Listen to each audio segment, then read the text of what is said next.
Oke, thank you, Pak. Oke, jadi dalam hal ini alat ukur yang kalian gunakan itu kan kita mau lihat itemnya I itu ya.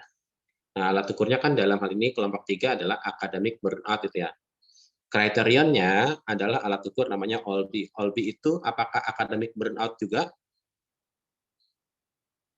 Iya, Mas, academic burnout juga. Nah, jadi dalam hal ini kita melakukan pengujian validitasnya adalah validitas konstruk gitu ya. Terlebih karena dalam hal ini nama alat ukurnya, apalagi yang diukur oleh alat ukur kriteriannya itu adalah konstruk yang sama gitu ya. Nah, kelompok 3 mungkin kesalahan juga di dalam pertanyaan penelitiannya masih ada validitas yang kriterion dan yang konstruk itu. Jadi saya pikir entah sebulanan yang lalu saya udah komentarin tapi masih belum hilang juga ya. Nah, jadi dalam hal ini pertanyaan tadi bukan pernyataan tadi, pernyataan tadi awal Candy mengatakan prioritasnya yang mana gitu ya. Nah, jadi dalam hal ini umumnya dalam psikometrika biasanya untuk urusan validitas itu lebih diutamakan dibandingkan dengan yang reliabilitas. Karena reliabilitas itu juga ada banyak faktor yang bukan terkait dengan alat ukur. Mungkin partisipan lagi bosen, lagi capek, lagi apa, sehingga kalau dikatakan hierarkikal apa yang mesti kita tentukan dahulu untuk menentukan item itu oke atau tidak oke adalah lebih sering digunakan yang RIC dulu, yang validitasnya antara item dengan kriteria eksternal. Batasannya berapa? Karena ini konteksnya adalah ke validitas, mungkin bisa digunakan batasan yang sama yaitu 0,3 sampai 0,4. Jadi ada juga hal yang menarik nih. Maksudnya kok 0,3 sampai 0,4 kemarin pernyataan pertanyaannya saya pakai ini ya di grup kelompok 3. Kalau gitu yang di luar itu jelek dong. Nah, enggak. Jadi dalam hal ini yang pertama yang kita gunakan prinsipnya adalah ketika suatu item berkorelasi tinggi, makin tinggi itu makin baik sebetulnya. Jadi dengan demikian dia memiliki associativeness yang kuat dengan skor totalnya. Jadi kalau dibilang bahwa kalau gitu interpretasinya sebenarnya adalah gunakan dulu batasannya 0,4 sebagai batas paling bawah. Kalau misalkan jumlah itemnya itu masih kurang, silakan turunkan batasannya 0,3 gitu. Tapi kalau kurang dari 0,3 mungkin jadi pertanyaan ini apakah itemnya cukup baik nggak ya untuk menggambarkan atau valid untuk mengukur akademik burnout dalam hal ini. Oke, kita lihat simulasi ya. Dari subkonstruk yang pertama aja. Agnes kolom C-nya digedein sedikit biar ini bisa tahu ini lebih lebar lagi kalau masih bisa cukup. Ya oke ya, jadi naik gitu ya. Oke, untuk subkonstruk pertama kan ada 6 ya, sampai munculin 6 bisa Agnes. Dalam satu tayangan muncul 6. Ini udah muncul 6 sih, Mas. Masih ya oke ya, ada ya 6 ya. Iya oke. Ya, jadi pengennya maksudnya lebih gede dikit. Ya oke nggak apa-apa. Jadi maksud saya tadi pengennya kolom C lebarin dikit, kolom G lebarin dikit. Ya, biar kelihatan view-nya gedein dikit. Jadi ya view-nya perbesar, view-nya matanya udah mulai ini 125 itu mungkin. Ya oke ya. Nah, jadi dalam hal ini 6 ini 6 item pilihan itu ya. Iya. Betul Udah ya. Jadi artinya yang sebelum yang 6 ada di mana? Ada di kisi-kisi bentar. Ya, oke. Jadi maksud saya adalah ya saya nggak tahu mungkin ini suatu proses yang mungkin agak panjang, tetapi concern-nya adalah justifikasi bahwa kenapa item yang 6 ini yang yang dipertahankan dibanding yang lain. Jadi kita pengen lihat prosesnya. Makanya karena kalian nggak satupun yang mereport progres apa yang mau dilakukan hari ini, saya menganggap mungkin tahapan yang sekarang ini ada beberapa kelompok yang misalkan tadi kelompok 5 report bahwa mau mulai analisis data gitu. Mana tabel analisis item integratifnya yang Maksud masih seluruh item? itu final. Oh, ini masih seluruh item Mas, berarti. Iya, tapi mana properti psikometriknya? Semua item?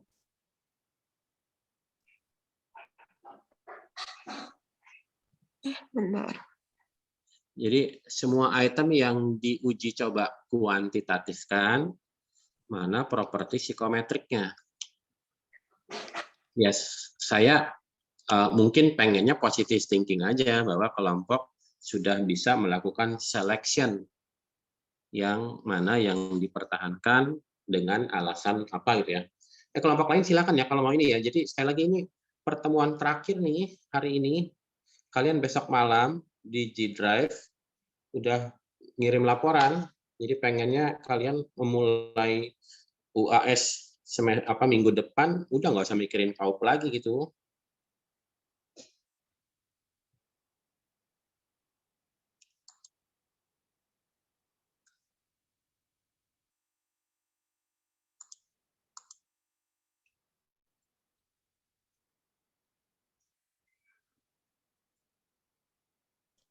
Mana ini Nes bukan? Kayaknya bukan deh. Iya benar. Tapi bukannya ini udah yang semuanya ya Mas? Soalnya ini masih ada item, maksudnya kayak masih ada item yang diputuskan untuk dihapus, tapi kayak masih dimasukin gitu. Oke, kalau gitu tabel kisi-kisi alat ukur. Berapa yang ditargetkan ada di mana? Coba di lampiran kamu, di laporan kamu ada nggak?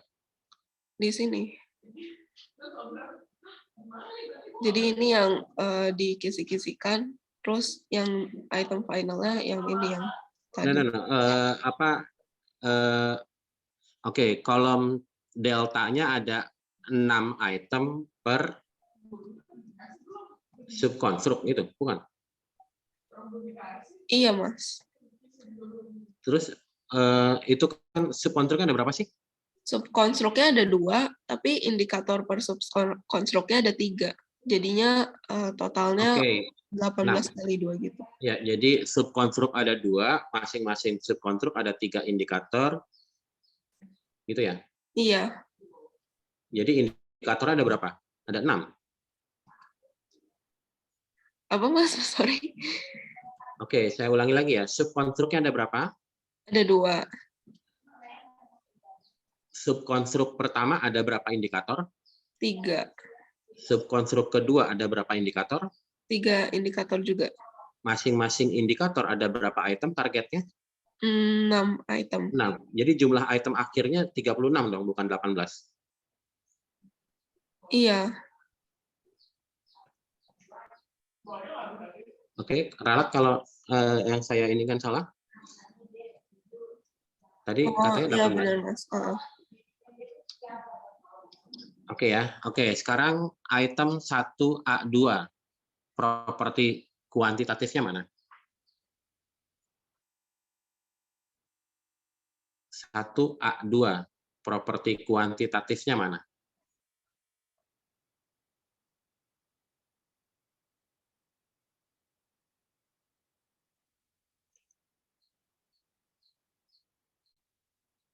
Oke, silakan dijawab di sini aja.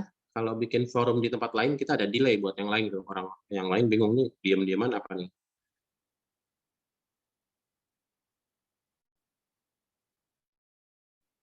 Ya, pertanyaan saya mungkin ujungnya adalah kenapa item 1A2 dihapus? Kenapa mesti dihapus? Kan nggak ada di sini kan, betul ya?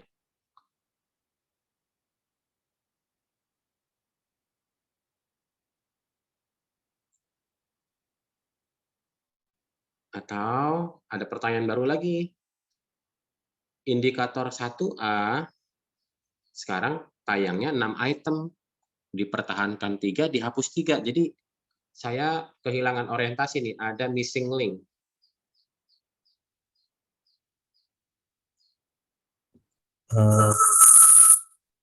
Saya izin jawab ya Mas. Jadi kan targetnya memang 36 ya Mas. Satu indikator ada 6 item. Nah, tapi kemarin waktu kita analisis itemnya ini Mas, dari skor RIC-nya itu kalau nggak salah tuh ada Agnes boleh tolong scroll ke bawah, Agnes, yang di highlight biru. Kan ada 1, 2, terus ke bawah lagi, Nes. 3. Boleh tolong sampai ini nggak, Nes? 5. Ya, satu lagi, Nes.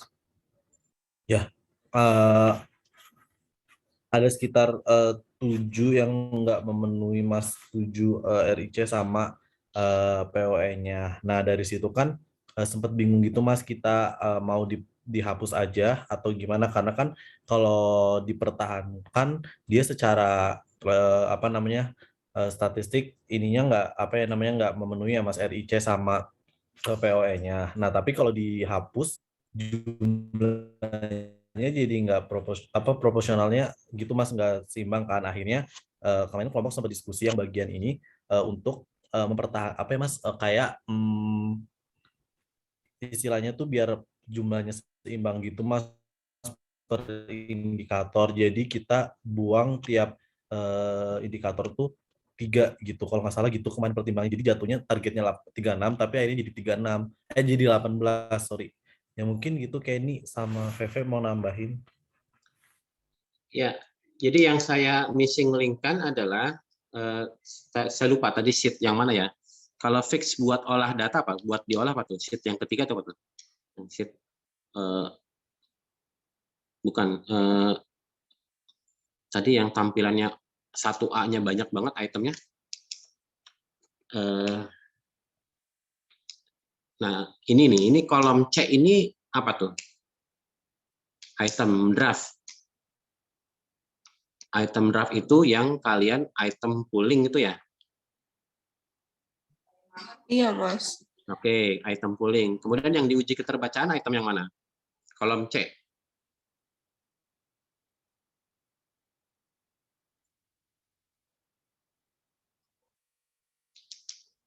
Yang uji keterbacaan kolom C ya, betul ya? Yang waktu itu kami uji keterbacaan malah kolom D doang, Mas. Oke, jadi dalam ini ada item deletion ya, ada penghapusan item pada saat item reviewing gitu ya. Iya. Ya oke, jadi ini sebetulnya memang sekali lagi bisa aja kalian bikin deletion, bikin penghapusan pada saat review item internal kalian bisa, pada saat melakukan uji keterbacaan bisa gitu ya. Nah, nanti yang jadi mungkin saya kan butuh ini juga nih, butuh semacam gambaran. Oke, saya paham sekarang missing link-nya adalah kelompok melakukan penghapusan item dari proses review internal kelompok soal item draft gitu ya. Jadi item yang diuji keterbacaankan adalah sejumlah 6 dari setiap indikator. Betul? Iya, betul, Mas. Ya, oke, ya dan. Jadi ya tabel tadi yang ada saya nggak tahu tadi. Ya ini gitu ya, properti ininya mana? Kuantitatifnya. Ya oke gini ya. Oke, kita lihat dari ini yang pertama gitu ya. Jadi ini secara umum kan, jadi di sini mungkin dari aspek penulisan itu ya, biasanya yang dituliskan pertama adalah yang lebih penting gitu ya. Jadi kalian menuliskan POE terus yang pertama gitu. POE itu bahkan nggak dipakai pun nggak masalah gitu ya. Kan kita sudah melihat juga bahwa kalau POE-nya buruk, belum tentu itemnya diskriminasinya buruk gitu. Jadi penulisannya kalau bisa adalah yang seperti kelompok mengatakan sendiri bahwa lebih fokus ke RIC dibanding ke POE gitu ya. Enggak, penulisan kolom G-nya bukan. Penulisan kolom G-nya. Kan nulisnya POE dulu semuanya gitu ya. Ya oke. Jadi kalau kita lihat di sini ntar aja, nggak apa-apa.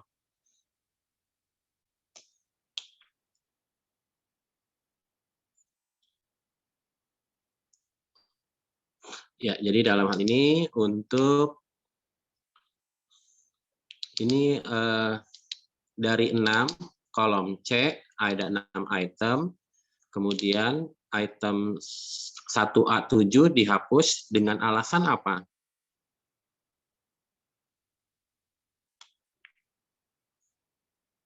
Dengan alasan bahwa 3 item yang dipertahankan memiliki skor IRC lebih baik. Jadi ini tetap aja kelompok melakukan ini gitu ya, melakukan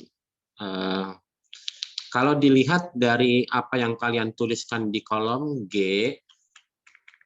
masih sangat menekankan terhadap kuantitatifnya. Jadi yang agak hilang di sini, memang analisis item kualitatif udah dilakukan, tapi jangan lupa bahwa ketika kita melakukan analisis item integratif, kita melakukan lagi kuantitatifnya dan juga kualitatifnya lagi gitu. Jadi 2 kali sebetulnya kualitatifnya. Jadi kalau saya melihat membacanya dari apa yang tertulis di kolom G masih depend on the quantitative, depend on number itu. Tidak terhadap kualitatifnya gitu ya. Ya, gitu ya. Oke, silakan kelompok kira-kira apakah betul nggak tidak melakukan analisis kualitatif lagi untuk selection ini?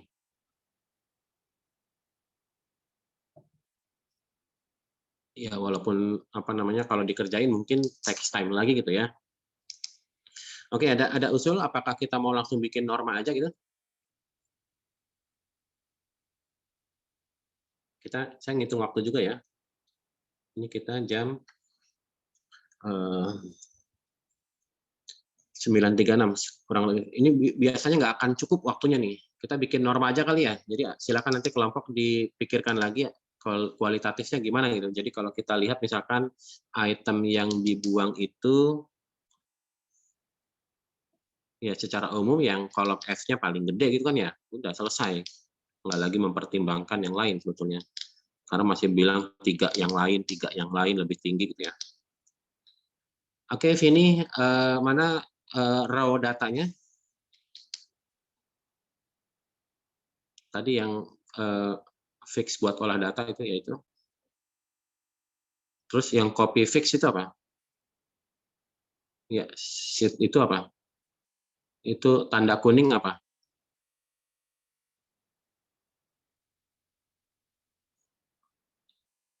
Baris 1 yang shadingnya kuning apa? 9. Kayaknya yang copy ini cuman buat biar ada coretan di bawahnya deh Mas. Jadi kayaknya Ya, oke. pakai data yang ini nggak apa-apa. Ya, oke. Jadi shading kuning apa? Kolom N, kolom T, kolom R.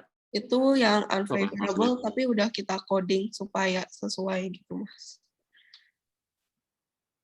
Oke, jadi pertanyaan saya, mana item yang dipertahankan? Jadi kita mau bikin norma ya. Jadi dalam hal ini norma dibuat dari item-item yang dipertahankan. Oke, firm dulu itu.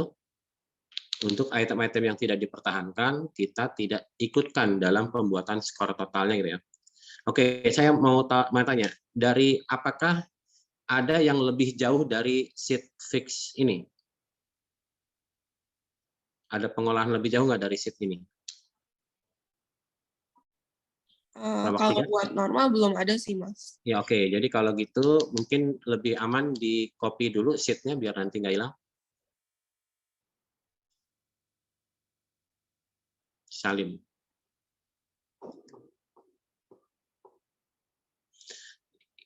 Oke, silakan teman kelompok 3. Item nomor berapa yang dipertahankan? Item nomor mana yang dibuang? Yang dibuang kolomnya buang. Ya, saya nggak tahu mekanismenya. Silakan kelompok 3. Boleh titip bacain yang dari sheet 4 gak guys? Thank you. Wait, Mas. Kedengeran nggak sekarang? Kedengeran. Yang dipertahankan itu Yang dibuang aja yang ini lebih gampang. Kalau kita mau select yang dihapus. Yang dibuang itu tapi ini masih belum dikasih tahu ya nama itu.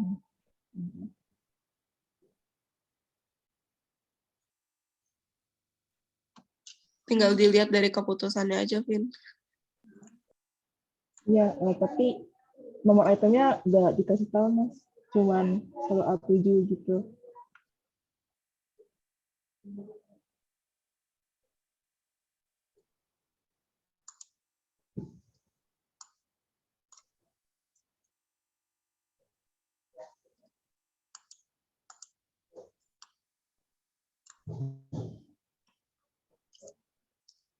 Gimana menandainya? Karena kelompok nggak punya kolom nomor item. Sementara di sini nomor itemnya berurut 1, 2, 3, 4, 5, sampai sekian.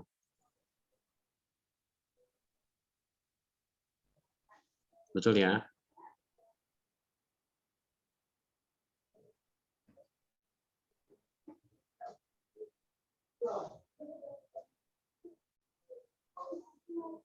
Jadi buat kelompok lain yang belum bikin norma, silakan gimana caranya kalian menghapus kolom yang benar itu. Oke, udah ada deh Mas.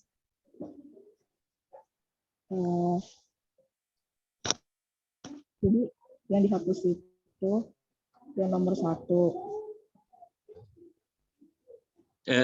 Tekan kontrol aja, tekan kontrol biar nanti sekalian.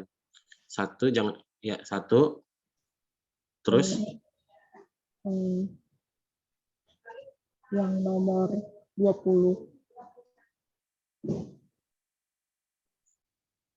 ya Terus yang nomor 29.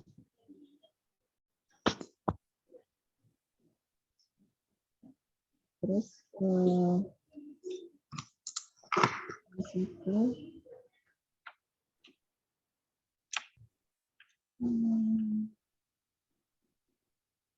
nomor 21. Terus nomor 30.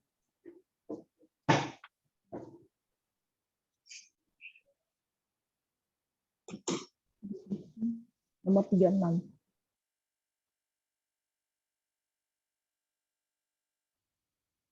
udah, katanya sisanya 18 item. Ini masih banyak loh. Iya. lagi cari.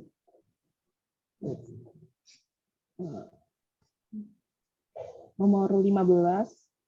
Terus 15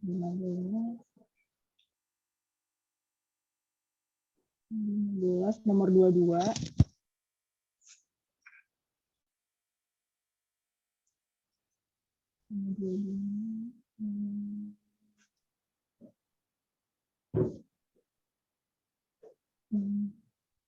Sama nomor 34. Nomor 34. 34 apa 34? 34. Bisa di nomor 16. Ntar dulu, 4-nya belum ya, oke. Nomor 16.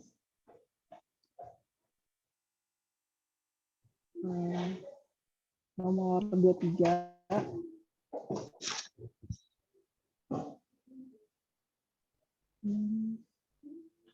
Nomor 32 maksudnya.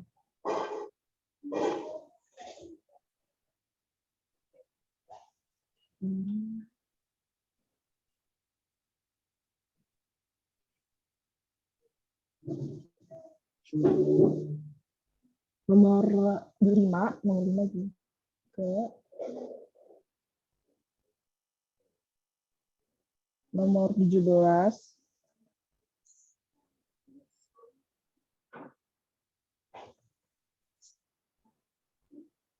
Nomor 26.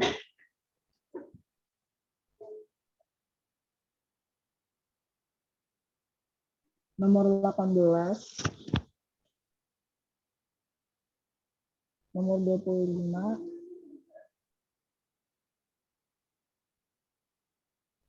Sama nomor 19. Udah.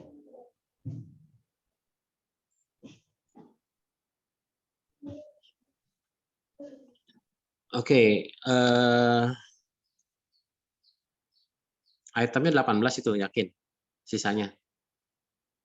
Yang nomor 37 sampai nomor 37 sampai 45 bukan sih yang SBI? Albi ya. Ya, oke. Ya, jadi kolom alat ukur kalian yang kolom AH ya. Iya, Mas. Ya, coba lihat rumusnya ada betul atau belum? dari F3 sampai W3, betul? W itu 24 dikurang 5, dikurang itu 19 item apa 18 item? Coba deh, coba hitung manual deh. Coba bikin dari F1 aja. Dari F1, sel F1, ketik F1. Sel F1 kasih angka 1. 1, 2, 3, itu betul nggak 18? Benar kok Mas, ada 18. Ya, oke ya. Oke, jadi ini itemnya sudah di reverse scoring ya. Jadi ini kita cross check aja nih, soalnya kalau kalian nemu angkanya nggak sesuai, maka ada kesalahan, ini ribetnya gitu. Makanya tadi butuh mungkin 2 mata atau banyak mata untuk melihat ya. Oke, ini posisinya untuk yang di kolom apa namanya F sampai W sudah di reverse ya itemnya ya. Untuk unfavorable item ya, yang 7, 11, 13 ya. 9, 13, 24 ya, udah ya? Iya, udah Mas. Ya, oke. Jadi kita punya ini boleh dibilang kayak data final gitu ya. Oke,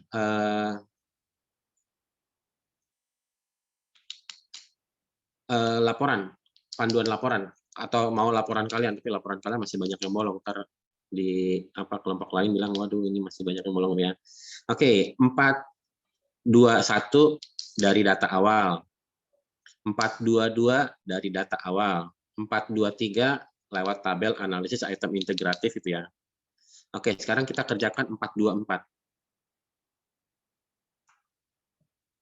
Gimana untuk menghitung reliabilitas kembali dan validitas kembali. Oke. Agnes punya program pengolahan data apa? Atau mau di Excel juga bisa sih, tapi Excel agak ribet untuk reliabilitas. Saya ada JASP sih Mas. Ya, pindahkan sheet ini, tapi jangan lupa itu baris 1, baris 2-nya pilih mau yang mana yang mau digunakan. Ya, pindah dulu ke Excel, betul, pindah dulu ke Excel aja. Oke ya, jadi kita ada 2 ini ya. Kalau kalian pakai mungkin kayak program SPSS mungkin bisa pakai select cases gitu ya. Oke, ini biar aman aja. Kalian punya 2 versi file data gitu ya. Ya, silakan di save dalam bentuk Excel ataupun CSV. Kemudian silakan buka di program pengolah data gitu ya.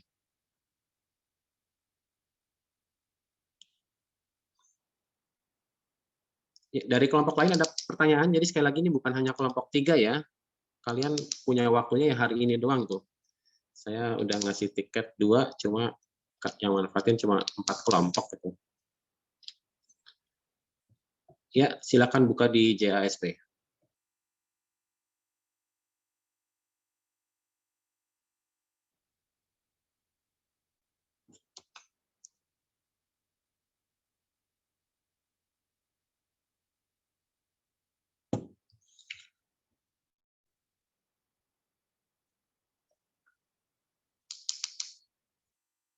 Agnes sambil cerita lagi apa sekarang laptopnya? Lagi running gitu ya? JASP yang ngebuka ya? Iya, lagi loading Mas, bentar. Oke, Ya. udah. Ya, ini datanya firm 2, 3 itu itemnya ya. Jadi ada nomor HP ya. Iya, terserah kalau ini mau, tapi yang jelas nggak dipakai gitu ya. Hati-hati, ini data ini confidence. Ya, oke. Ya udah, jadi tadi 4 subbab yang berikutnya diisi apa nih? Reliabilitas kembali. Ya, running reliabilitas kembali. Oke, jadi untuk pengujian reliabilitas berapa kali tergantung dari berapa dimensi yang ada di dalam alat ukur kalian tuh ya. Kalau dia multidimensi di running ya per dimensi gitu ya. Tapi ini sangat tergantung dari teoretikal yang kalian gunakan gitu ya. Nah, ini mungkin akan punya satu kelemahan ketika kita melakukan item selection, kan itemnya pada prinsipnya berkurang itu jumlahnya ya. Nah, biasanya di sini akan kena nih pada aspek yang reliabilitas, karena jumlah itemnya berkurang, biasanya reliabilitasnya juga akan berkurang juga gitu. Sehingga mungkin jadi nggak reliable gitu. Nah, nanti penjelasannya adalah karena jumlah itemnya berkurang gitu, sehingga reliabilitasnya jadi tidak bagus gitu ya. Ya, silakan. Biar gampang, Agnes, ini kan file dari G Drive itu ya, milik bersama. Kelompok 3 mau nulisin di laporannya sendiri atau mau nulisin di sini? Kalau nulisin di laporannya sendiri, kelihatan nama kelompok lain. Isinya kayak apa tuh kelompok 3 di bab 4-nya. Ini file bersama nih, Agnes, hati-hati. Sebenarnya nggak apa-apa sih Mas kalau di Gdocs kelompok kami gitu. Ya, oke, silakan. Ya, jadi kalau bisa apa yang kita lakukan sekarang langsung di-insert tuh ya. Asumsinya ya sebetulnya memang masih ada if condition itu ya, karena kelompok tidak melakukan analisis item kualitatif gitu ya. Ya, ini masih banyak yang kosong gitu ya. Ya, is okay lah. Nanti yang begini tabel-tabel panjang di lampiran ya. Ya, 4, 2, 3. Reliabilitas kembali. Ya, running datanya.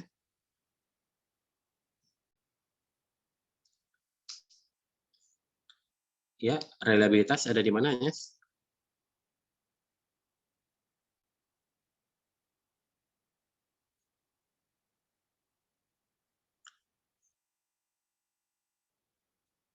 Nggak ada? Ada nggak ada? Jawabannya nggak ada, karena Agnes masih belum update ya SP-nya.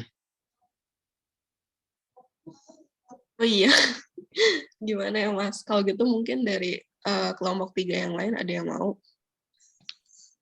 Ada yang punya SPSS gitu?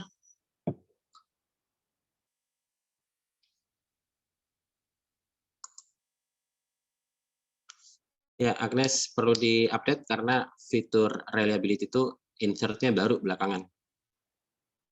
Kalau nggak ditanda plusnya aja, kalau Agnes ditanda plusnya, karena ada nggak, Agnes?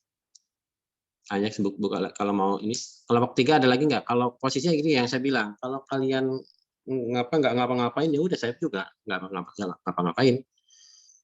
Agnes coba share screen lagi, tanda plus di kanan tuh mungkin fiturnya ada tapi hide gitu. Ada nggak tanda plus kanan atas, tanda plus ada nggak? Reliability ada tuh, checklist aja munculin tuh. Ya, oke. Ya, ada gitu ya. Ya, silakan. Single test reliability. Ya, masukkan hanya item-itemnya saja. Ya, jadi fitur-fiturnya banyak yang hide. Kalau yang baru udah appear gitu ya.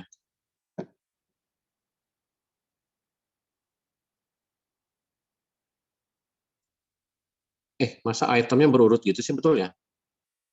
2, 3, 4, betul ya? Oke ya. Yang all bio juga dimasukin nggak Mas? Enggak, Oke. hanya alat ukur kalian. Nih jangan, kalau misalkan masih menanyakan gini, jangan-jangan yang 4, 2, 1 pun kalian melakukan gitu kali. Enggak ya? Yang pengujian reliabilitas yang pertama, jangan-jangan semuanya juga dimasukin lagi. Hati-hati ya. Oke, jadi kalau dalam pengujian reliabilitas hanya itemnya saja dari alat ukur yang kita mau uji itu, skor totalnya nggak ikut juga gitu ya. Oke, itu ada 18 item. Ngitungnya gimana? Karena di situ fiturnya nggak ada gitu ya.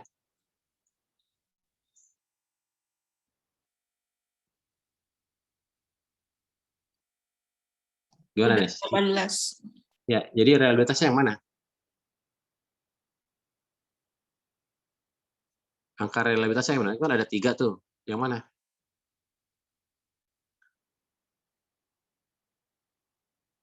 Oke, yang mana? Kronbach. Iya, iya, yang mana? Kan ada 3 tuh. Ada yang upper, ada yang lower, ada yang estimate. Yang estimate, bukan Mas. Estimate itu tengah-tengahnya gitu ya. Ya, karena itu dia pakai probability dengan confidence interval 95%. Ya, silakan tulis 0,925. Yang lain juga itu ya. di runningnya hanya itemnya, kalau multidimensi hanya item dalam dimensi tersebut. Jadi interpretasinya kelompok 5 masih salah tuh. Jadi dalam hal ini nyatakan bahwa dia konsisten dalam hal apa. Coba. Jadi harapannya saat ini kita nggak cuma ngitung doang gitu ya. Interpretasinya adalah bahwa alat ukur burnout akademik memiliki konsistensi internal yang tinggi, di mana 92,5% kebervariasian di true score berasal dari kebervarian di observe score merupakan varian true score. Sisanya 7,5% merupakan variance error yang berasal dari content sampling error dan content heterogeneous error. Saya sengaja cepetin karena ini repetisi dari kuliah psikometrika gitu ya. Jadi alat ukur ini reliable gitu ya. Oke. Ya, tapi interpretasinya nggak seringkas itu ya. Jadi tetap memenuhi gitu ya. Nah ini walaupun jumlah itemnya itu berkurang, tapi masih dalam batasan minimal reliabilitasnya berapa gitu ya. Iya, validitasnya gimana?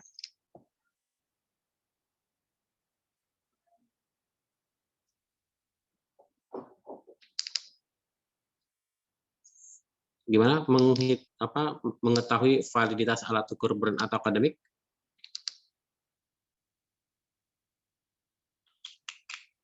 Kelompok 3? Korelasikan dengan yang OB itu kan, Mas? Iya. Mana datanya tadi, JSP-nya?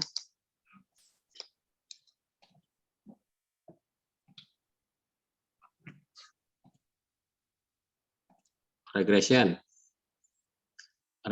correlation. Ya, masukkan ke variables. Salah.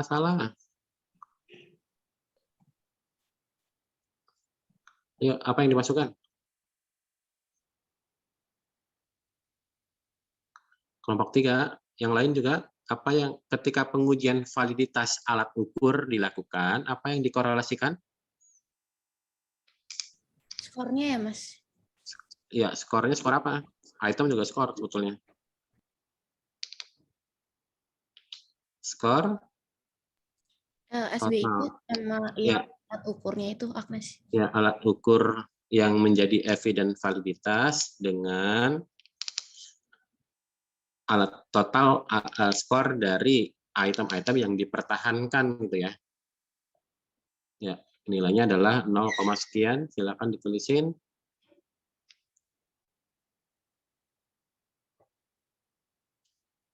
Ya, 0, sekian, Agnes, berapa itu? Saya nggak baca kecil. 0,684. Ya, silakan tulis di Google Docs-nya. Ya itu kalian. Ya, jadi interpretasinya adalah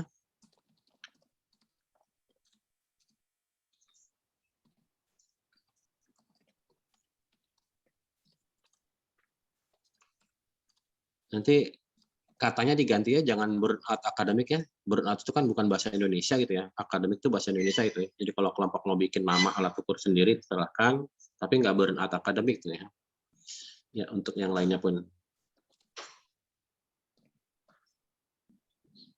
Ya, interpretasi untuk validitas adalah dalam hal ini terdapat korelasi yang tinggi, positif dan signifikan antara apa dengan apa, sehingga dapat disimpulkan bahwa alat ukur akademik burnout valid untuk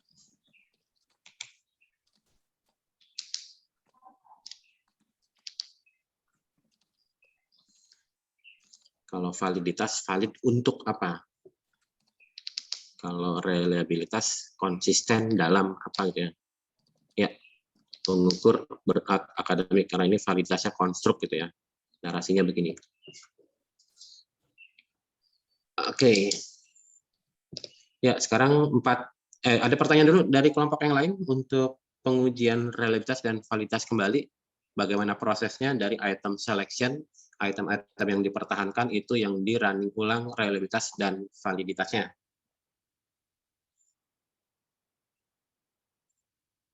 Oke, sekarang kita membuat norma. Jadi norma adalah acuan yang digunakan untuk menginterpretasikan skor individu. Ketika kita mau melakukan, ini sebetulnya saya bisa berceritanya pakai YouTube aja gitu ya, kan saya udah bikin video kuliah YouTube, cuma ini kita praktik aja gitu ya. Oke, di data JISP-nya, di filenya, file datanya. Oke, mana skor totalnya? Kolomnya di kanan. Jadi yang ingin kita lakukan dalam hal ini, skor alat ukur kelompok 3 itu adalah skor dari 18 item terpilih gitu ya. Nah, sekarang kita mau membuat normanya gitu ya. Nah, jadi biasanya kalau dalam pembuatan norma itu, idealnya kita akan melakukan pengujian dulu apakah datanya distribute normally atau tidak gitu ya, terdistribusi normal apa tidak. Untuk kelompok 3, lihat makalahnya, bab 3-nya, normanya mau bikin apa, saya masih belum jelas pembacanya. Silakan Agnes kalau mau dilihatin lagi. Laporan kalian, bab 3-nya, untuk normanya mau bikin apa sih, mau pakai apa?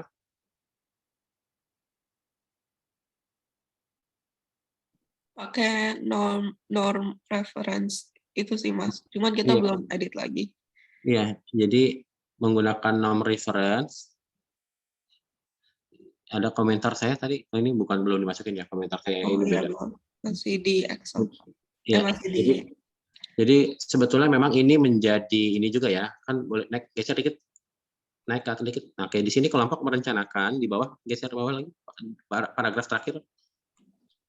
Kelompok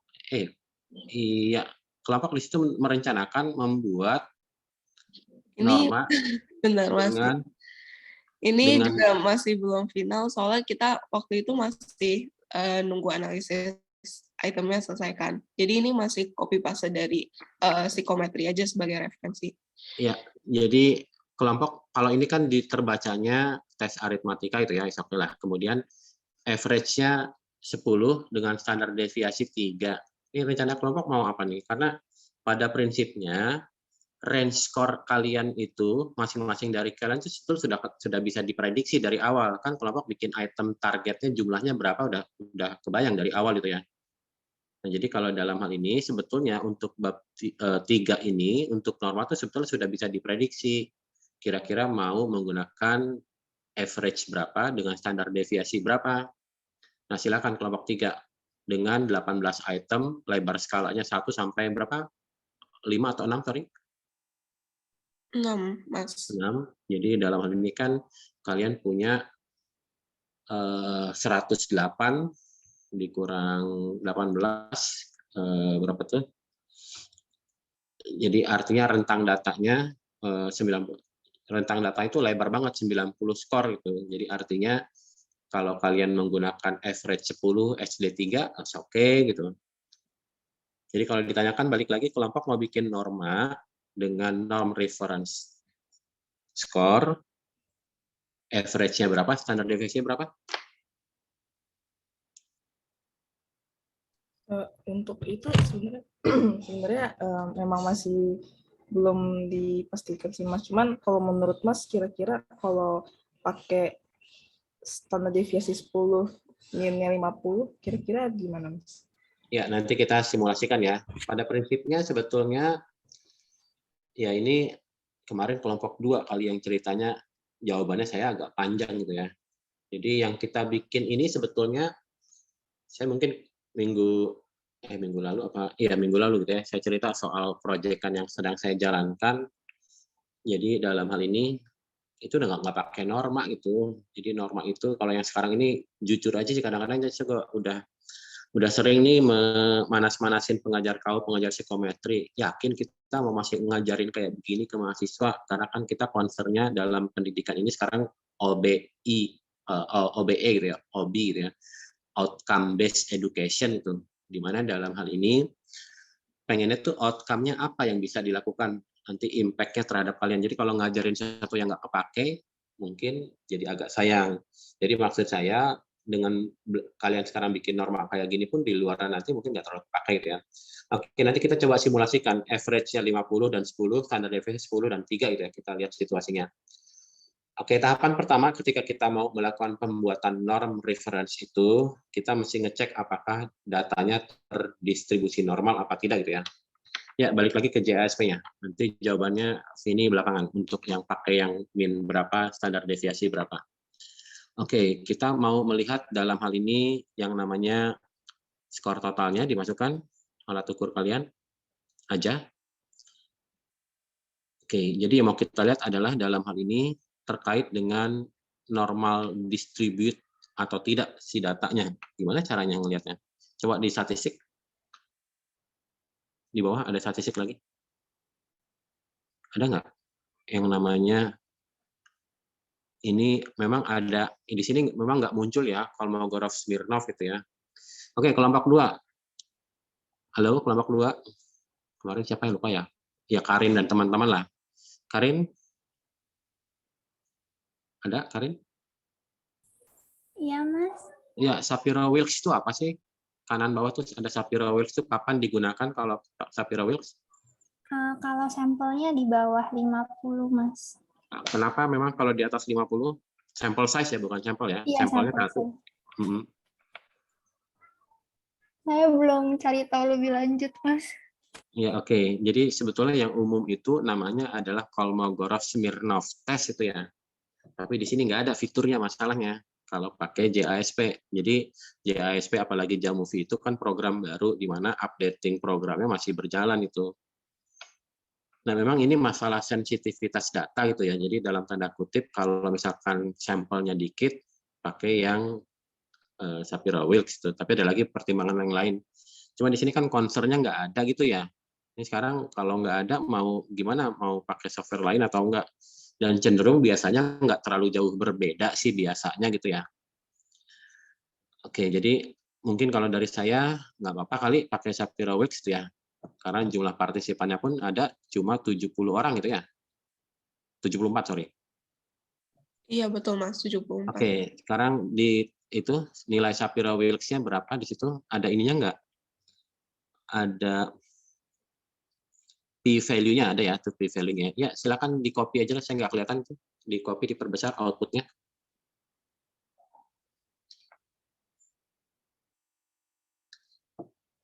Ya, di paste di sini.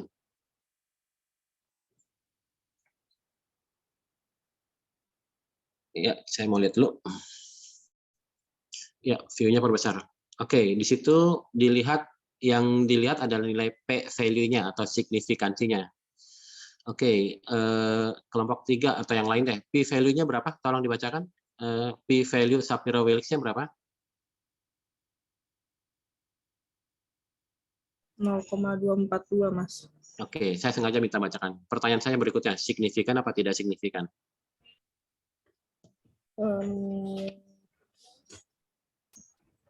Berarti Itu p-value ya. Karena kan 0,05 threshold-nya. Ya, jadi signifikan apa tidak signifikan? Tidak, Mas. tidak Ya. Oke, pertanyaan lanjutannya, normal apa tidak normal? normal, Mas. Normal. Kenapa? Memang kenapa? Kenapa dikatakan normal? Karena? Lebih dari 0,05, Mas. Oke, jadi dalam hal ini, untuk melihat normalitas data, kita punya hipotesis sebetulnya. Hipotesisnya adalah ada perbedaan antara data dengan model itu ya. Mungkin ditulisin Agnes, ada perbedaan hipotesis ya. Tulisin dulu hipotesisnya, enter aja dulu, enter ya. Hipotesis ada perbedaan antara data dengan model. Modelnya itu distribusi normal itu ya. Hipotesis nolnya itu dibikin baris berbeda aja, hipotesis. Ya, hipotesis nolnya adalah tidak ada perbedaan. Nol itu kan no different, no correlation, no effect gitu ya. Nah, sekarang kan nilai p-value-nya itu tidak signifikan. Tidak signifikan yang diterima H0 apa HA-nya? Hipotesisnya. Apa? Kalau tidak signifikan yang diterima yang mana? H0 ya, Mas. Iya. H0-nya. H0-nya kan mengatakan no difference, nggak ada beda. Jadi karena nggak ada beda antara data dengan distribusi normal, maka data kita terdistribusi normal ya. Silakan, ada komentar nggak? Jadi yang dilihat ini sebetulnya kalau ada sih fiturnya Kolmogorov-Smirnov gitu ya, cuma kan nggak punya nih. Ya saya mungkin konteksnya belajar aja gitu ya. Oke, karena terdistribusi normal, maka kita umumnya melakukan transformasi linear. Saya nggak tahu kelompok lain hasilnya normal atau tidak normal, karena kalau normal biasanya orang langsung cepat aja membuatnya dengan transformasi linear. Tapi kalau nggak normal, prosesnya agak panjang gitu ya. Silakan di kelompok yang sudah ngolah data, lalu dapatkan tidak normal, diketik di chat, nanti kita follow up lagi gitu ya. Oke, kelompok 3 ada pertanyaan untuk uji normalitas datanya gimana, apa hasilnya, interpretasinya apa, lalu apa yang berikutnya dilakukan?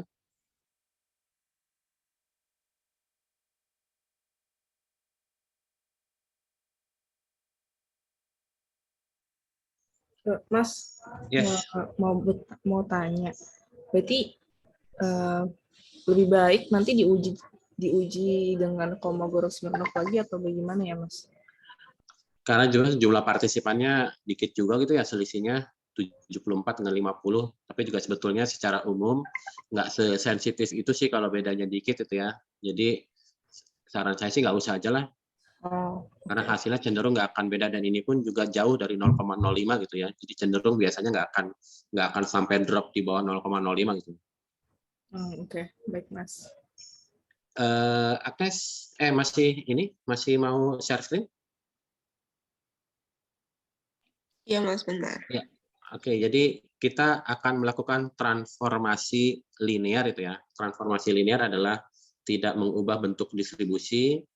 Yang akan kita lakukan dalam transformasi linear adalah kita mengubah raw score menjadi scale score. Nah, pertanyaannya scale score-nya itu average-nya berapa, standar deviasinya berapa gitu ya.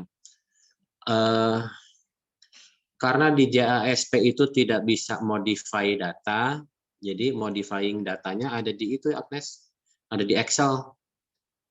Ya, kamu buka itu dulu, JASP dulu. JASP-nya mana? Ya, tadi itunya deskriptif statistik ini kiri atas. Skor total kamu berapa nih? Ya, salin ulang average-nya dan standar deviasinya. Skor total aja, udah. Minnya 56, sekian, standar deviasinya 17, sekian disalin. Itu aja yang saya butuh. Nilainya, taruh di Excel. Taruh di Excel yang tadi. Oke, Excel aja dulu. Oke, bentar, Mas, titip tulis di chat banyak, Pak. Oh, oke. Ini. Ini kelompok 3 yang lain bantuin Agnes tuh. Agnes ngetik iya, mau operasin iya. 6,73. Tadi maksudnya ini di copy paste aja sih, tapi udah nggak apa. Di screenshot, kan kalau di Excel kan bisa paste gambar ya. Oh, oke. Kalau bisa, saya copy paste gambar aja.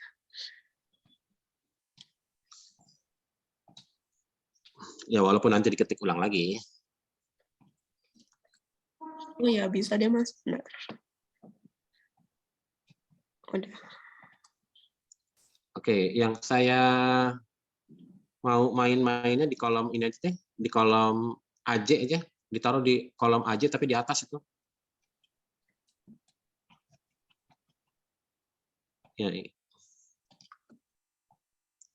Ya oke, mungkin kita pakai kolom ini ya. Ya kolom AJ apa ya? AJ 12 lah itu, biar agak ini. Sel AJ 12. Nggak apa-apa itu taruh di atas ya. Ya boleh lah. Ya ketikin MRS min raw score. Ya, silakan di kolom AK12 ketikin nilainya berapa? 5673 gitu. Di kolom AK, jangan di situ.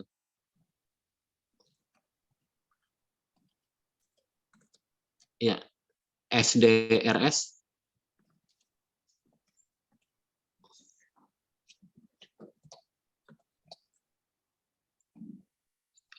kolom AK, AJ, AK kecil-kecilin biar kelihatan. Ya, kolom A. Oke, kita kan punya antara AI sama AJ selipin satu kolom deh biar agak misah dikit.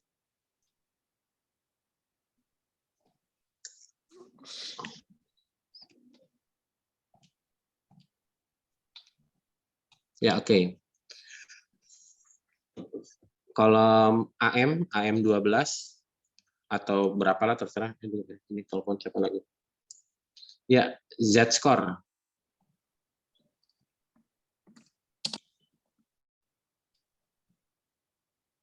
Kolom itu raw score. Ketukar nggak apa-apa sih, nggak apa-apa. Ya. Ya, oke. Jadi dalam hal ini, kemudian kita akan di kolom AK, sebetulnya bisa di mana aja ya, AK15. Ya, min SS, min dari scale score itu ya. Ini sebetulnya bisa dibikin di mana aja ya, cuma ini biar deketan aja.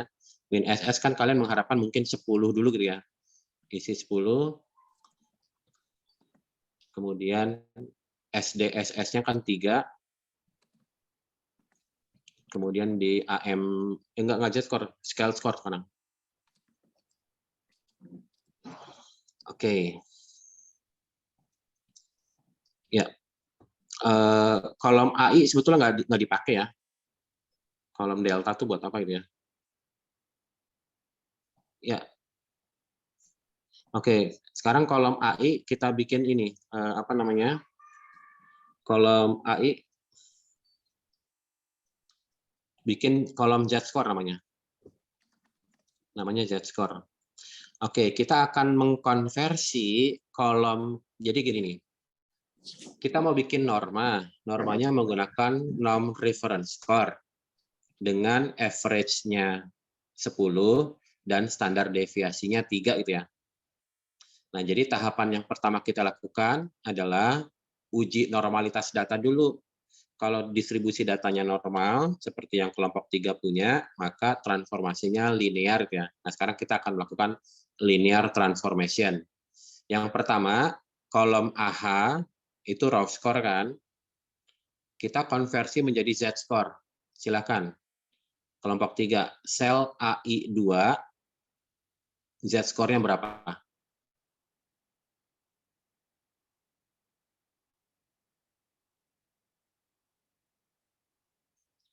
Mau saya dikte atau kelompok mau jawab sendiri?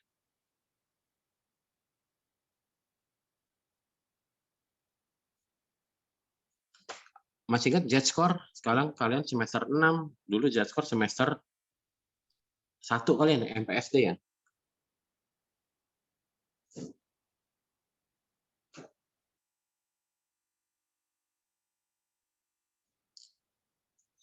Gimana, Agnes? Atau yang kelompok 3 yang lain? Bikin Z-score apa gimana sih caranya? Enggak, saya ada lupa. Z-score itu ini kan ya Mas, yang raw score dikurang min itunya dibagi sama SD-nya, ya kan? Ya. Kurung buka dulu, sama dengan kurung buka, ya, AK12 kurung tutup, dibagi, ya gitu, enter ya. Ya, silakan copy paste Agnes. Yang lain, jadi kita mau melihat selisih skor. Agnes jangan lupa pakai log $F di AK12, taruh di pointernya, tekan AK12, Ya, Agnes pakai Windows ya ini ya. F4 Agnes. Iya. Jangan di depan itu, jangan di depan A, di AK aja habis huruf K itu. Oh, Jadi di tengah-tengah, jangan di awal. Enggak, pointernya di rumusnya.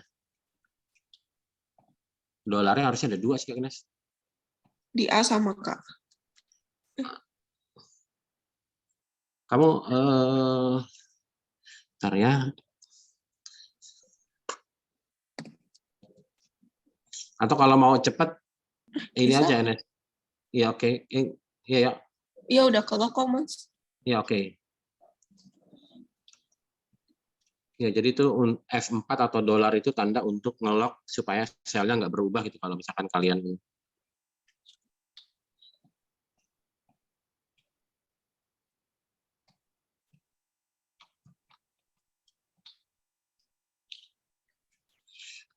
Oke, ada pertanyaan membuat Z-score Oke. di antara kolom AI sama AJ selipin satu baris lagi deh biar agak ada selak. Oke ya. Oke, dalam hal ini kemudian kolom bikin satu baris lagi aja, satu kolom lagi. Oke, sekarang kita bikin kolom AJ namanya scale score SS. SS-nya tadi apa? Sekarang ini kayak pelajaran kursus menghitung gitu ya. Tapi yang jelas dalam hal ini kita akan mengkonversi Z-score. Pada dasarnya Z-score itu sudah normal gitu ya, karena dia akan merupakan posisi individu relatif terhadap mean, terhadap average dalam satuan standar deviasi gitu ya. Jadi kalau yang orang pertama nilainya 55, dia nilai Z-score 0,1 minus. Minus itu menunjukkan dia di bawah rata-rata, karena rata-ratanya 56 sejauh 0,1 standar deviasi gitu ya. Ya, silakan. Sama dengan AI 2 dikali 3 ditambah 10 kurung buka kurung tutup aja kalau mau biar lebih bersih. Sama dengan kurung buka AI2 ditambah 10. Jadi kita mengalihkan dengan standar deviasi baru dan menambahkan dengan average baru gitu ya. Average-nya kan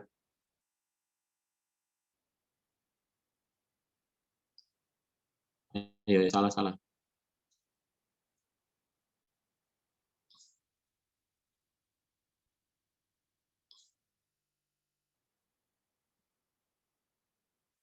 Yang lain kalau ada pertanyaan ini ya, ini bukan bahasan teknis ya, tapi bahasan konseptual gitu ya.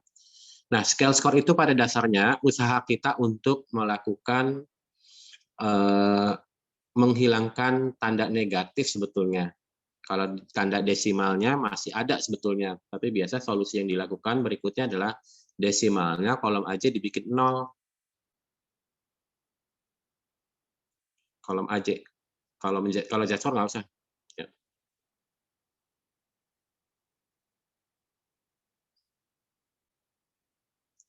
Yang kamu blok, ya? yang kamu blok ininya kecuali SS-nya. Oh, oke. Ini aja kali ya, Mas. Hilangin desimalnya, hilangin. Ya. Untuk memudahkan, kamu sort aja kali ya. Sortnya descending. Enggak, jangan gitu. Jadi yang kamu jangan diblok, ditaruh di mana aja di dalam datanya. Itu kamu di luar data, itu kolom itu kosong tuh soalnya. Di dalam datanya, kliknya di dalam datanya, jangan di luar. Kamu kan sekarang AK sekian ya. Ya, silakan data biar gampang nih. Data tengah atas. Oh, iya. Sort di tengah. Sortnya ya pakai 2 kolom terakhir aja, pakai SS boleh, descending aja. Larger to smallest.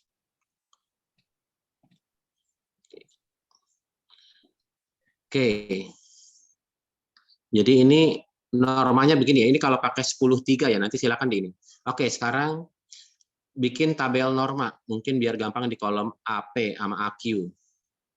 AP 12, ya terserah itu mau dihapus juga boleh kalau udah nggak dipakai lagi sih sebetulnya. Tapi bikinnya jangan di situ, nggak cukup soalnya, di kolom AP aja. Ya. Tabel norma memuat minimal 2 kolom, yaitu kolom scale score, ketik SS, dan kolom raw score, RS itu ya. Sekarang isikan dari apa yang ada dulu aja. Scale score-nya enggak gitu. Scale score-nya ketik 15, bawahnya 14, terusin. Kalau perlu nanti 15-nya ditambahin lagi 16 itu berapa gitu ya. Ya terusin aja, nanti bisa digeser ya. Yang lain kelompok silakan kalau nanya ya. Ini mudah-mudahan beres nih 10 menit lagi.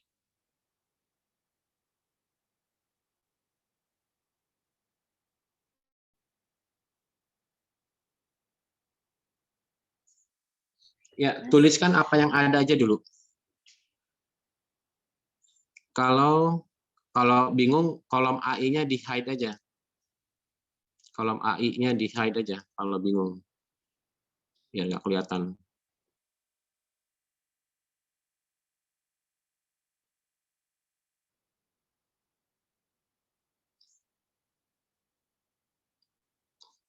Nggak begitu, Anes. Nggak gitu. Kamu kerjanya manual, nggak copy paste. Oh, harus manual. Iya, Hmm. undo aja. Kolom AI-nya hidden aja, hide aja.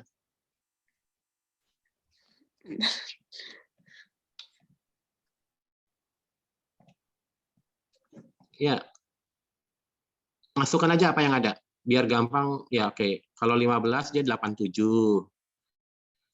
83 juga bisa, enggak. 83 sampai 87. Sementara yang tuliskan dulu apa yang ada dulu. Nangkep nggak? Takutnya bingung. Nah, enggak. Bikinnya dalam bentuk range kayaknya. Ya. 83 sampai 87 gitu. Oh, oke.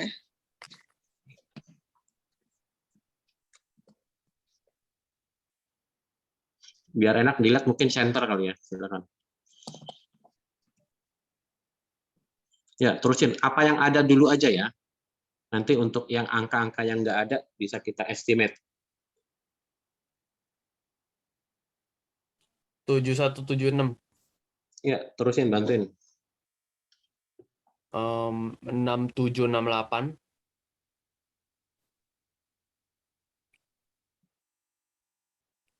Scroll dong. Wah, ini susah ya.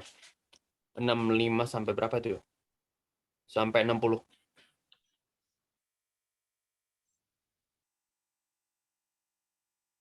54 sampai 59.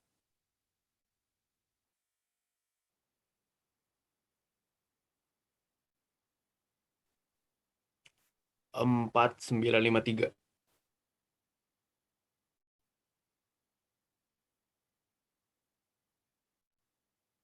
4348. Itu 8 ya?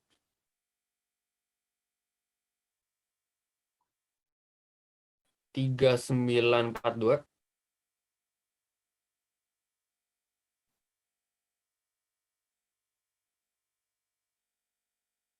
3336.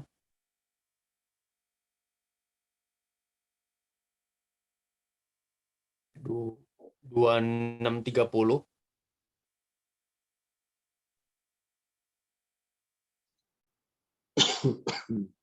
23 sama 19. Itu Udah? di 4 sama 3, itu 43. Udah, Mas. Oke, alat ukur kalian berapa item? 18. Ini ada anomali kalau menurut saya gitu ya. Ada orang jawabannya 2 gitu ya. Jadi skora 19 gitu ya. Jadi dia sangat-sangat tidak burnout gitu ya. Ya. Oke, jadi nggak apa-apa. Oke, pertanyaan saya skor 18 mungkin apa enggak? Mungkin ya, ada ya kalau orang jawab. Jadi tabel norma harus memuat semua kemungkinan skor ya. Jadi di sini kan skor 18 nggak ada, skor 20 kan nggak ada gitu ya.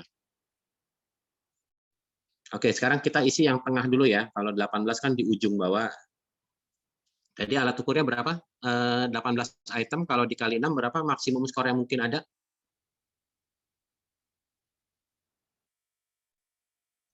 18 kali 6 berapa? 108. 108 ya.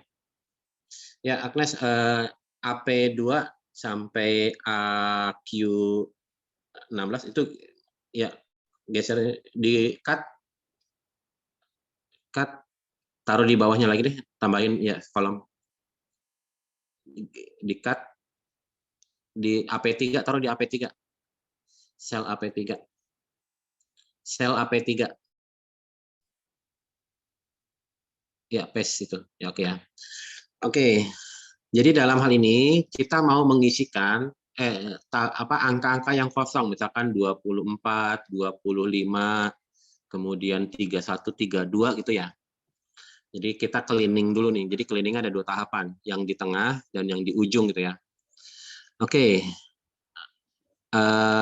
Agnes, di kolom AO AO12, sel AO12, bikin rumusnya Agnes. Z-score sama dengan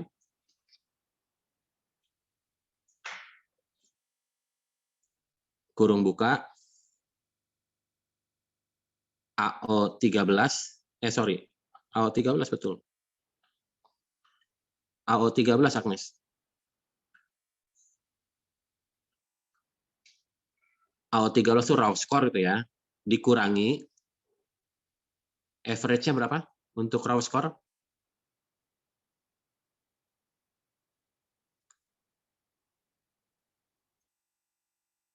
Jangan diketik.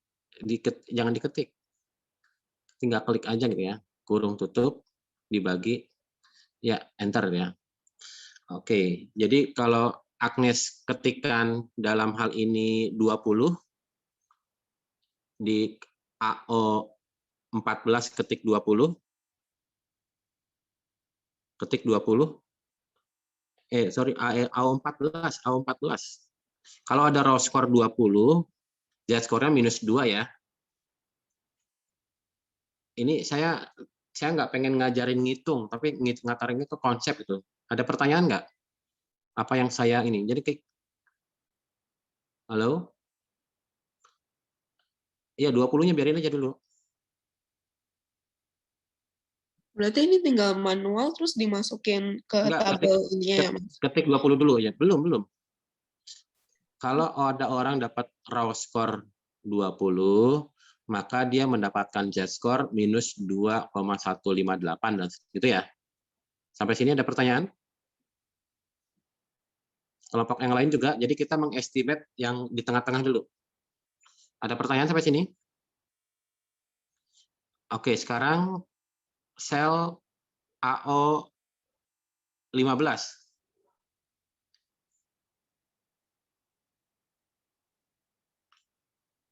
Gimana menghitung scaled score orang yang dapat raw score 20?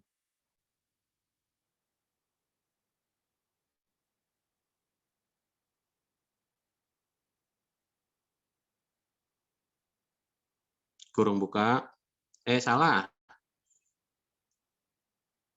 Bukan raw score yang dikalikan. Z-score-nya, Nas. Terus dikali SDSS-nya. Bintang kali kurung tambah. Ya, enter. Desimalnya dibuat 0.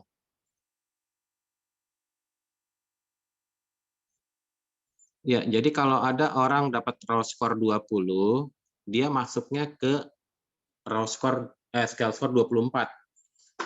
Skor 4.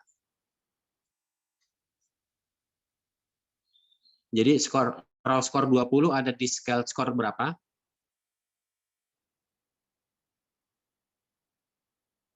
Yang 4 Mas. Yang 4 Mas. Iya, Iya. yang Ya, ketik 20 sampai 23. 21 perlu nggak dihitung? enggak, karena udah di bagian 20-nya. Ya udah, kalau gitu yang 24, 25 gitu. Oh, 24, tinggal main-main aja tuh. 24, ganti, enter.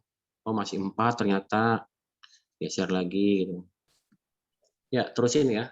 Saya nggak tahu butuh berapa lama, tapi kurang lebih gini. Silakan buat yang lain, kelompok 3 beresin. Kita yang nilai di antaranya dulu, di antara minimum sama maksimum.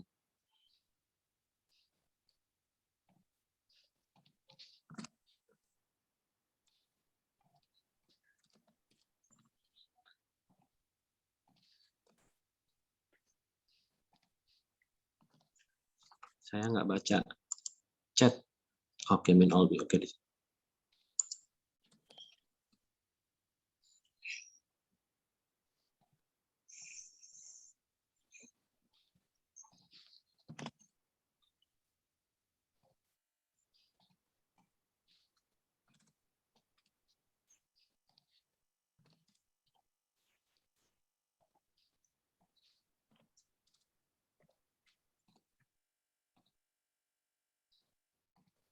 Jadi prinsipnya tabel norma harus memuat semua kemungkinan skor yang ada dari alat ukur kita gitu ya. Dari 18 sampai 108.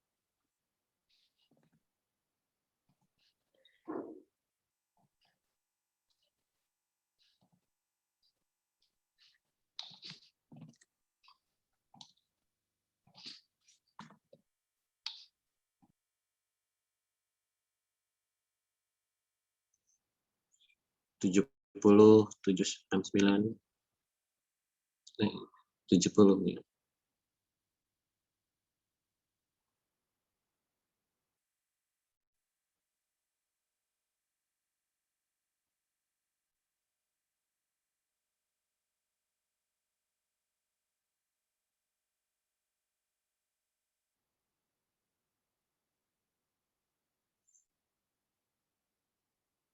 Udah? Udah ya? udah, Mas. Oke. Ini mungkin akan ada beberapa perbedaan itu ya, tapi mungkin nggak terjadi kalau sekarang karena untuk ujian KAUP tidak cross kelas itu ya. Ini perbedaan pendapatnya gini. Oke, saya tanya berulang-ulang, mungkin bosan tapi nggak apa gitu ya. Berapa nilai yang paling kecil mungkin dari alat ukur kalian? Ulangi lagi. Yang mungkin 18. 18, tapi tidak ada dalam data gitu ya. Nah, pertanyaannya 18 ditaruh di mana gitu ya. Nah, ini sebetulnya kalau dilihat dari raw data kalian, ini cenderung burnout-nya rendah-rendah gitu ya. Ada yang nilainya bahkan 19 tuh, ini kalaupun betul itu ya. Berarti dia jawabnya 1, 1, 1, 1, 1. Cuma ada satu item yang jawabnya 2. Betul ya? Skenario cuma itu dong ya, mungkin ya. Iya, Betul? Mas. Oke.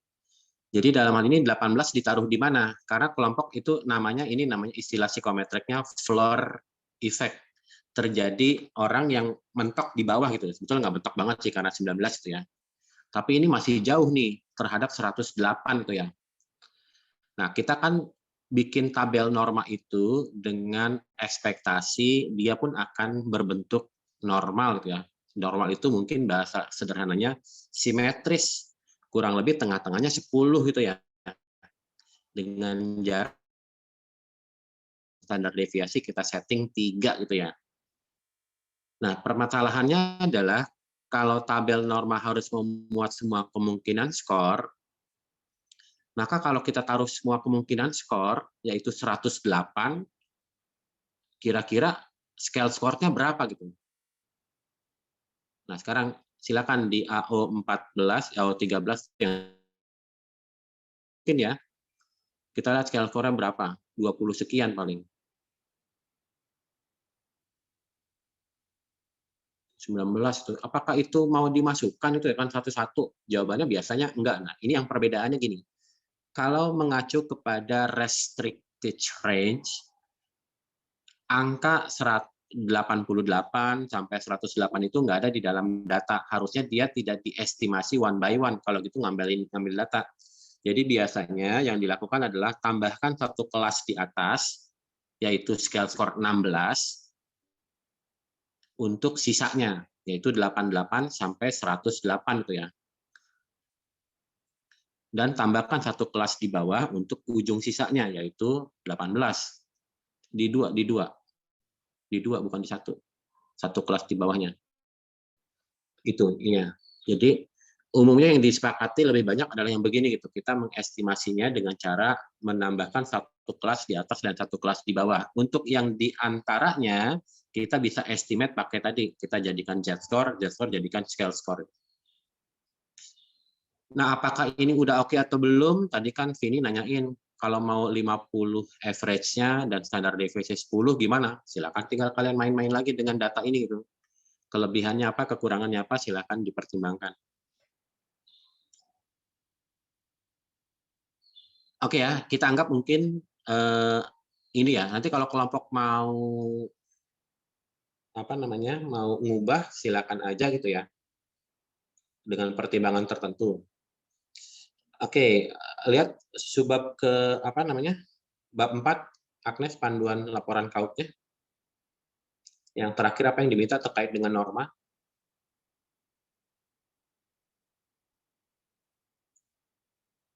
Contoh dibuat tabel norma,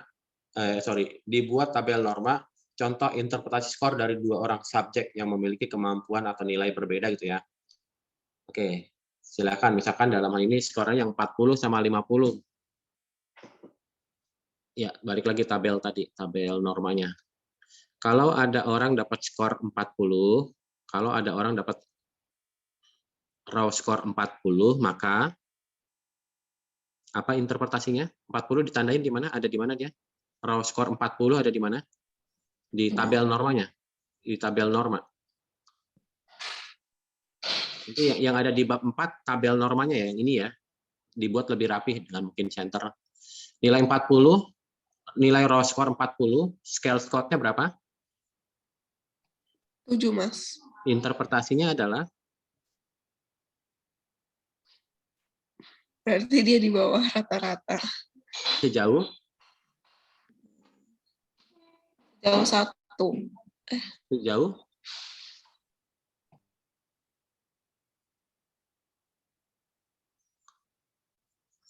ya di bawah rata-rata, ya kan rata-ratanya berapa emang? Yang scale score 8. Nah, Oh, sejauh 3. enggak. Masih salah. Ayo, udah psikometri, sekarang kau praktek. Tadinya mau dilepas tapi masih salah gini, masih agak ragu nih. Oke, dikasih shading warna deh. Skor 40 ada di mana di tabel normanya? Ya, kasih shading warna. Skor 40 berada di rentang 37 sampai 42. Berarti individu tersebut mendapatkan scale score sama dengan 7. Kasih warna 7. Yang artinya individu tersebut berada di bawah rata-rata. Rata-ratanya 10. Rata-ratanya 10. Kasih warna beda 10-nya.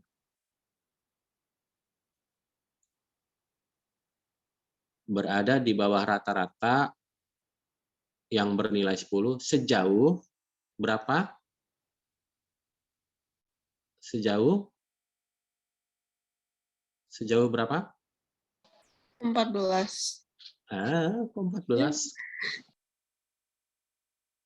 Kita ngomongnya scale score. Scale score-nya 7, average-nya 10. Dia berada sejauh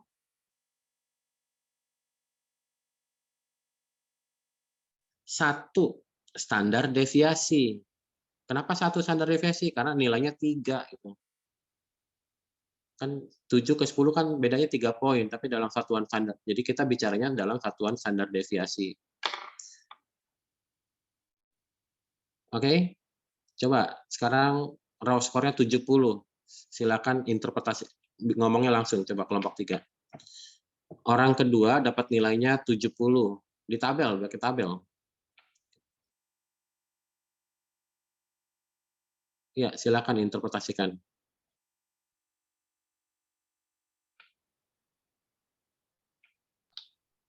Berarti dia di atas rata-rata sebesar 0,66 gitu ya, Mas? Ya, 6,6 standar deviasi gitu ya. Oh, Di oke. atas rata-rata. Ini memang sebetulnya ya kalau sama orang-orang psikometri modern ini malah diketawain, ngapain masih pakai apa positioning lagi gitu. Kenapa sih nggak bisa ini? Tapi ya udah kita belajar yang klasikal itu ya. Oke, untuk ya silakan lihat lagi di apa laporannya, panduannya sampai bab 4. Apa yang belum kira-kira belum bisa diisikan di bab 4-nya?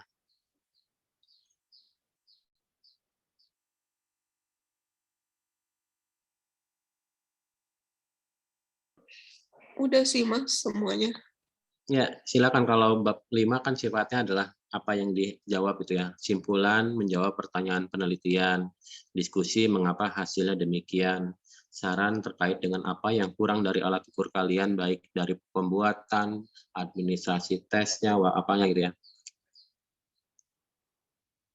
Oke ya, jadi saya ulangi lagi, laporannya besok malam nih. Jadi apa? Saya juga nggak tahu, mudah-mudahan kalian bisa kuat untuk jalanin taup ini. Jadi apa? Kalau dilihat dari sejumlah yang saya kembalikan, masih ya lumayan lah, mungkin 1 hari pengerjaan lagi gitu ya. Silakan berbagi cara. Dari saya udah. Kalau ada pertanyaan yang lain silakan. Itu kalau normal ya. Kalau tidak terdiskusi normal, prosesnya lebih panjang dikit. Ada nggak kelompok yang datanya tidak terdistribusi normal? Belum ngolah gitu ya. Ya, mungkin bisa nanti dilihat di YouTube saya untuk transformasi nonlinear itu gimana caranya gitu ya. Paling sederhana biasanya menggunakan yang basisnya persentase gitu ya. Ya, saya juga bingung nanya, udah sering, kalian banyaknya dia mungkin bingung juga gimana ngerjainnya, tapi jangan dipikirin ya Nes ya. Setuju nggak Nes? Jangan dipikirin Nes. Iya, Mas. Dikerjain. Kalau apa teman saya bilang jangan dipikirin, kerjain. Double ya. Oke, good luck. Saya available, tapi mungkin tidak seintens ya, karena abis ini masih ada kuliah lain jam 1. Silakan kalau mau nanya, kalau mau apa namanya diskusi lagi, ngolah data dulu. Kalau besok mungkin kalau saya bisa, saya ini kalian kasih tahu aja, Mas. Kira-kira kalau mau ini silakan gitu ya. Besok saya sebetulnya nggak ngajar sih, cuma mungkin ada aktivitas lain yang bisa pending rasanya. Oke, good luck. Thank you.